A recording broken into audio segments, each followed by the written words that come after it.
चला आज तुम्हाला एक गोष्ट सांगते. लहानपणी कधी ना कधीतरी तुम्ही ही गोष्ट ऐकलीच असणार आहे. जंगलात एक दिवस वाघ शांततेत झाडाखाली बसलेला असतो. तेवढ्यात गाढव येतं आणि म्हणतं, आज आकाश किती सुंदर दिसतंय, खूप पूर्ण हिरवंगार झालेलं आहे. तेवढ्यात वाघ हसून म्हणतो, अरे मूर्खा, आकाश निळं असतं. गाढव लगेच वाद सुरू करतं, नाही नाही, मी रोज पाहतो, हिरवंच असतं. वाघ चिडतो आणि दोघं निर्णय घेण्यासाठी सिंहाकडे जातात. वाघ म्हणतो, राजा आता तुम्हीच सांगा, आकाश निळं असतं की हिरवं? सिंह म्हणतो, आकाश हिरवं असतं, गाढव बरोबर आहे.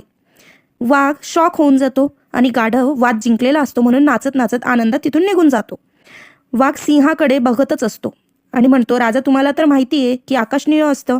तेव्हा सिंह म्हणतो, हो मला माहिती आहे आकाश निळंच असतं, तू बरोबर आहेस, पण गाढवाशी वाद घालून तू तुझा वेळ, शहाणपण आणि शांतता घालवतो. म्हणून सांगते, गाढवाशी वाद घालण्यात आपला वेळ, शहाणपण आणि शांतता वाया घालवू नका. तुम्हाला कळलंच असेल मला काय म्हणायचं. काही लोक चुकीचे नसतात, ते फक्त गाढव असतात आणि गाढवाशी वाद जिंकूनही शहाणपण हरवतं. म्हणून प्रत्येक वाद जिंकायचे नसतात, काही वाद टाळलेलेच बरे असतात. चला भेटूयात एका नवीन व्हिडिओ सोबत.